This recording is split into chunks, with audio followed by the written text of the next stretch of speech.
شہر کے مضافات میں واقع ایک پرانا مگر خوبصورت علاقہ گلزار ویو ہمیشہ پرسکون رہتا تھا۔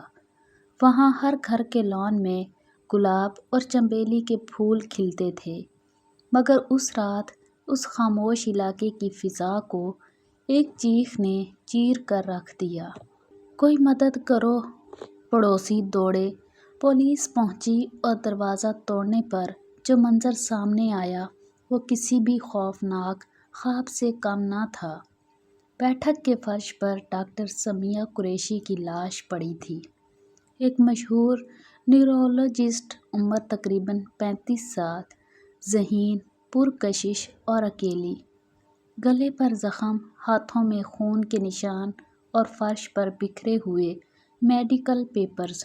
انسپکٹر ہاشم قریشی، جو شہر کے سب سے ماہر تفتیش کار مانے جاتے تھے، موقع پر پہنچے۔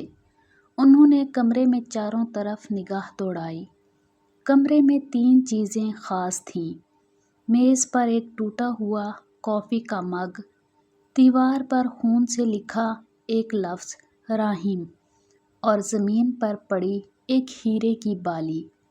ہاشم کے لبوں پر ایک ہلکی سی مسکراہٹ آئی۔ یہ کوئی عام قتل نہیں، یہ ایک سوچا سمجھا کھیل تھا۔ تحقیقات شروع ہوئیں۔ پہلا متشبہ تھا ڈاکٹر رحیم خان، جو سمیہ کا سابق پارٹنر اور ہاسپٹل میں کولیگ تھا۔ دونوں کے درمیان کچھ عرصہ پہلے شدید اختلافات ہو گئے تھے۔ رحیم نے کلینک چھوڑ دیا تھا اور سمیہ نے اس پر مالی دھوکہ دہی کا الزام لگایا تھا۔ پولیس نے جب رحیم سے پوچھ گچھ کی تو وہ بولا، میں نے کچھ نہیں کیا، میں تو پچھلے 2 دن سے ہاسپٹل میں نائٹ شفٹ کر رہا تھا۔ مگر اس کے چہرے کی گھبراہٹ اور لفظ خون سے لکھی ہوئی رحیم سب کچھ اس کے خلاف جا رہا تھا۔ ہاشم نے سوچا، اگر یہ واقعی قاتل ہے تو اپنے نام کا اشارہ کیوں چھوڑے گا، اور اگر نہیں تو پھر قاتل نے یہ نام کیوں لکھا؟ سمیہ کے گھر میں ایک اور شخص رہتا تھا، اس کی نرس عالیہ جاوید۔ عالیہ تقریباً 2 سال سے اس کے ساتھ کام کر رہی تھی۔ پولیس کے سامنے وہ خاموش تھی، مگر ہاشم نے جب اکیلے میں بات کی تو وہ پھوٹ پڑی۔ عالیہ، ڈاکٹر صاحبہ پچھلے کچھ دنوں سے بہت ڈری ہوئی تھیں، کہتی تھی کوئی ان کا پیچھا کر رہا ہے۔ ان کے کمپیوٹر سے کچھ فائلیں غائب تھیں، انہوں نے میرا فون بھی چیک کیا تھا۔ ہاشم، کیا ان کے پاس کوئی دشمن تھا؟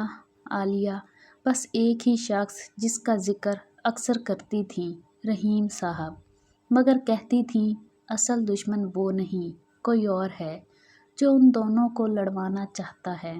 ہاشم نے نوٹ بک میں کچھ لکھا، پھر پوچھا، کل رات تم کہاں تھی؟ میں نیچے والے اسٹور روم میں تھی، دوائی ڈھونڈنے گئی تھی۔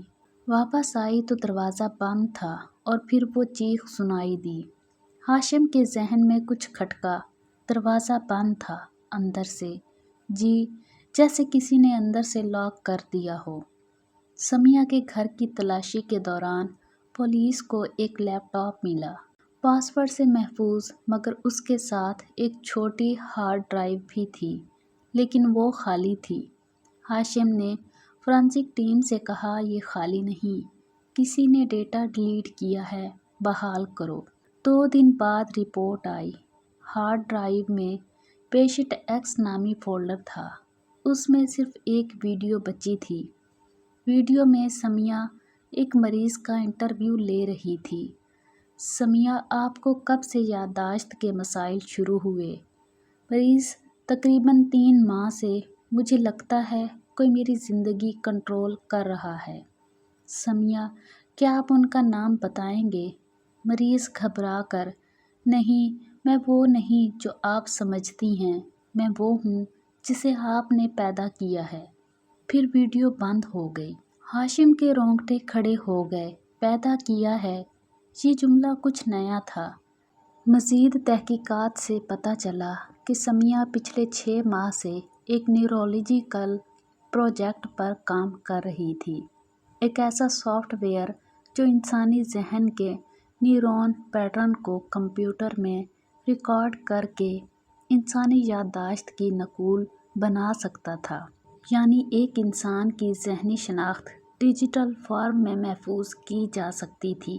پروجیکٹ کا مقصد علاج تھا، مگر اگر کوئی غلط ہاتھوں میں جاتا تو کسی کی یادداشت بدل سکتا تھا۔ رحیم اس پروجیکٹ میں اس کا پارٹنر تھا اور پچھلے ماہ سمیہ نے اسے ٹیم سے نکال دیا تھا کہ وہ ڈیٹا چوری کر رہا ہے۔ ہاشم نے اندازہ لگایا تو کیا رحیم نے بدلہ لیا یا کوئی تیسرا شخص تھا جو اس ٹیکنالوجی کو اپنے مفاد کے لیے چاہتا تھا۔ ہاشم نے سمیہ کی ای میلز کا ریکارڈ نکلوایا۔ ایک میل بار بار آ رہی تھی، "You cannot hide her inside your mind"۔ آخری میل قتل سے صرف 2 گھنٹے پہلے کی تھی۔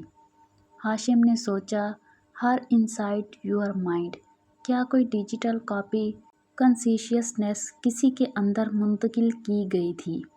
تبھی اس کے ذہن میں ایک خیال آیا۔ عالیہ نرس، جو سمیہ کے سب سے قریب تھی، ہمیشہ کہتی تھی، "مجھے ڈاکٹر صاحبہ کے طریقے، ان کی آواز، ان کے الفاظ یاد رہتے ہیں، جیسے وہ میرے اندر ہوں"۔ ہاشم نے فوراً ایک نفسیاتی ٹیسٹ کروایا۔ عالیہ کے برین اسکین میں انومالی دیکھی گئی، جو ایک نیورل پیٹرن جو سمیہ کے ڈیٹا سے میل کھاتا تھا، یعنی سمیہ کی یادداشت کا حصہ عالیہ کے دماغ میں منتقل ہو چکا تھا۔ تحقیقات نے چونکا دیا، عالیہ کے اندر سمیہ کے شعور کا ایک حصہ ایکٹیویٹ ہو گیا تھا اور سمیہ کے اپنے خوف رحیم سے بدلے کی نیت اسی نے عالیہ کے لاشعور میں منتقل کر دیے تھے۔ قتل کی رات جب سمیہ رحیم کے خلاف ثبوت تیار کر رہی تھی، عالیہ نے انجانے میں وہی حرکات کی جو سمیہ سوچ رہی تھی، اور جب سمیہ نے اسے روکنے کی کوشش کی تو اس کے اندر موجود ورچوئل میموری نے اسے حملہ آور سمجھ کر دھکا دیا۔ ہاشم نے جب یہ بات بتائی تو عالیہ زاروں قطار رو پڑی۔